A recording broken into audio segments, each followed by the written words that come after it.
Oh, that's a good question. I'm with Dr. Mike Licona today, and he has debated many people about Jesus, including Bart Ehrman, an author of many books, including this one. It's The Case for the Resurrection of Jesus, authored with Gary Habermas. Privileged to have you join us today, Mike. Thank you. Well, thanks for having me on, Brian. So, Mike, this book was released in 2004. Actually, the same year that Facebook came out, I found out. So, I guess.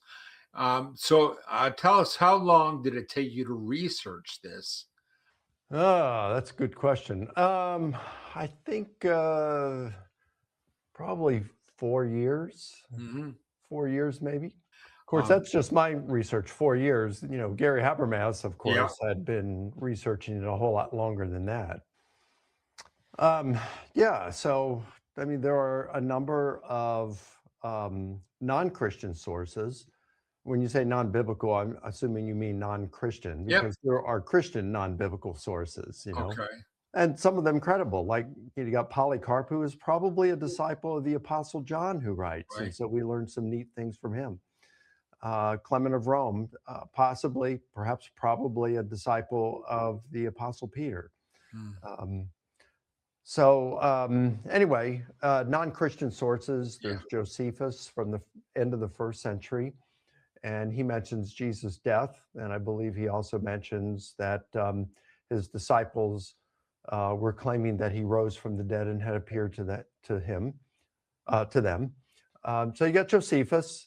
You have Tacitus, who is one of the greatest Roman historians, perhaps the greatest Roman historian. Okay. He mentions the death of Jesus, and then he says shortly after his disciple, this superstition. He calls it mischievous superstition. So he was kind of hostile to the Christian faith, Right.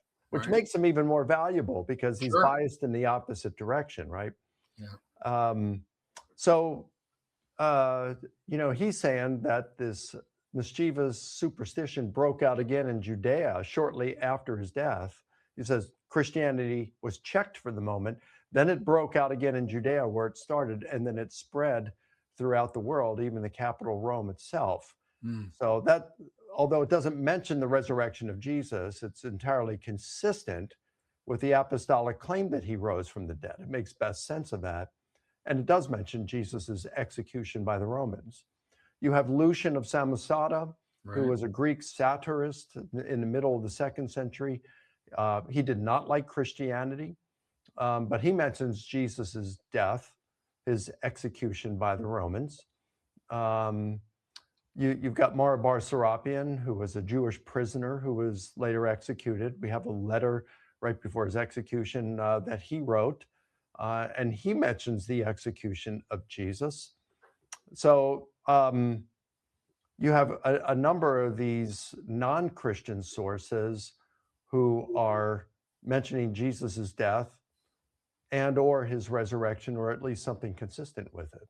What Habermas did in his study said, okay, look, let's just look at some facts about Jesus that are relevant to his fate, that are so strongly supported by the data that the vast majority of scholars grant them as facts.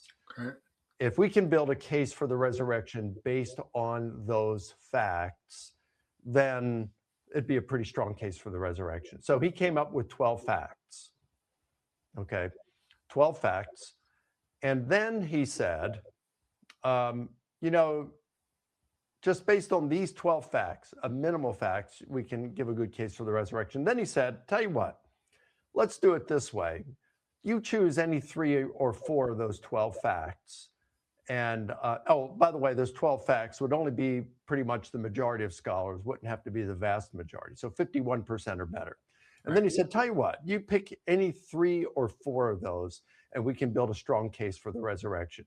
And then he kind of morphed into it a little bit differently and said, I'll tell you what, let's just limit this to, and he's done different numbers at different times. I think he's doing 6 right now in his magnum opus. In our book, he did 4. We did 4 plus 1. But they would be facts that are are agreed on by the vast majority of scholars. And he said, let's just take these facts and we can build a really strong case for the resurrection based only on those. So if someone is going to come against the resurrection hypothesis, you either have to show that our method is wrong, or you have to dispute the facts that we've chosen and say, well, no, those aren't really facts. I don't accept those.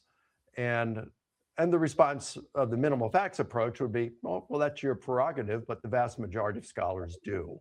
And what's good about that is, if I believe something like the disciples, or let's say the Apostle Paul, converted to Christianity after persecuting the church, if he does that because he has an experience he believes is the risen Jesus that appears to him, that's not saying it was the risen Jesus. It is to say that the experience was of such a nature that he interpreted it as the risen Jesus appearing to him. You're going to have to give a reason why you reject that. And you're welcome to reject it, but this is what the vast majority of scholars believe. And so therefore, because there is strong evidence for it, not because scholars say it's true, but because there's strong evidence, and the evidence is so strong, the evidence is that strong is that the vast majority of scholars grant them as facts. And so the Christian, at least, is rationally justified in believing Jesus rose from the dead using a minimal facts argument. That's what the minimal facts argument is.